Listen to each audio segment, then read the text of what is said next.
Le dossier Mediapro, le Brésil de Neymar s'amuse en qualif, Nyang à Saint-Etienne ou encore Mandzukic à l'OM ont fait le tour de l'actualité dans le journal de Made in Foot. Le feuilleton LFP Mediapro continue. La Ligue est toujours sans nouvelles des 172 millions d'euros que lui doit Mediapro pour les droits TV de la Ligue 1 et de la Ligue 2.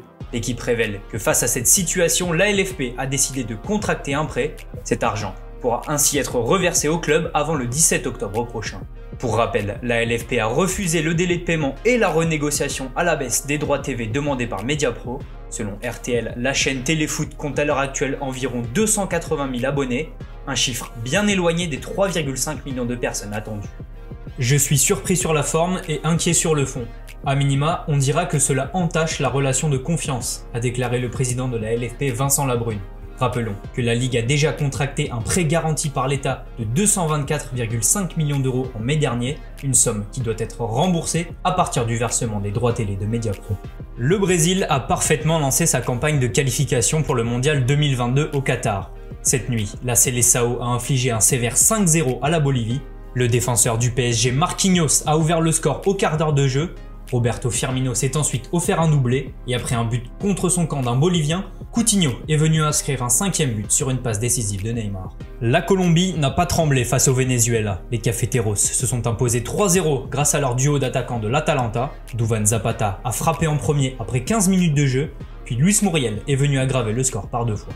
Avant d'entamer les qualifications pour la CAN en novembre prochain, plusieurs sélections africaines se sont testées en matchs amicaux. Hier soir, le Maroc a disposé du Sénégal 3-1, Amala, En-Nesyri et El Arabi sont les buteurs pour les Lions de l'Atlas. En fin de match, l'ancien Rennais Ismaïla Sarr est venu sauver l'honneur sur pénalty. Les Fennecs de l'Algérie sont eux allés battre le Nigeria 1-0. Là aussi, les champions d'Afrique se sont imposés grâce à un but d'un ancien Rennais. Il est l'œuvre de Rami Ben Sebaini en début de match. Plus tôt dans la soirée, le Mali a gagné 3-0 contre le Ghana. Les réalisations sont signées Amari Traoré de Rennes, Delbilal Touré de Reims et Damadou Haïdara de Leipzig. Mbaye Niang est à Saint-Etienne. Désireux de quitter le stade rennais, l'attaquant sénégalais a atterri hier soir dans le Forez.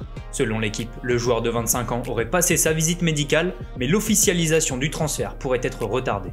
Alors que les deux clubs avaient trouvé un accord pour un prêt sans option d'achat, Rennes demande finalement un prêt payant. Pour cause, Mbaye Niang réclame une prime au club breton qui tente justement d'obtenir cet argent via ce prêt payant. Problème, Saint-Etienne n'accepte pas cette condition, les négociations se poursuivent donc. Mario Mandzukic pourrait-il rebondir à Marseille? Sans club depuis le mois de juillet et son départ du Qatar, l'attaquant croate a été proposé à l'OM selon Foot Mercato. Si l'Olympique de Marseille a recruté le jeune brésilien Luis Enrique, le club n'a pas trouvé de pur numéro 9 capable de suppléer Benedetto. À 34 ans, Mandzukic pourrait encore rendre un fier service en Ligue 1, mais avant d'envisager plus sérieusement cette piste, Marseille devra se séparer de Mitroglou. À Bordeaux, on pourrait aussi recruter un joueur d'expérience. Après l'arrivée d'Atem Ben Arfa, les Girondins sont sur la piste de Nathaniel Klein. Selon Sud-Ouest, les dirigeants bordelais envisagent de faire venir le latéral droit anglais en cas de départ de Youssouf Sabaly. Dans sa dernière année de contrat, le Sénégalais intéresse fortement le Spartak Moscou qui peut encore recruter jusqu'au 17 octobre prochain. Si Sabaly venait à partir, Klein pourrait le remplacer. À 29 ans, l'ancien de Liverpool est libre depuis sa fin de contrat à Bournemouth. L'international anglais pourrait donc venir se relancer en Gironde. Merci à tous de nous avoir suivis, n'hésitez pas à liker, commenter et partager. On se retrouve très bientôt pour un nouveau journal.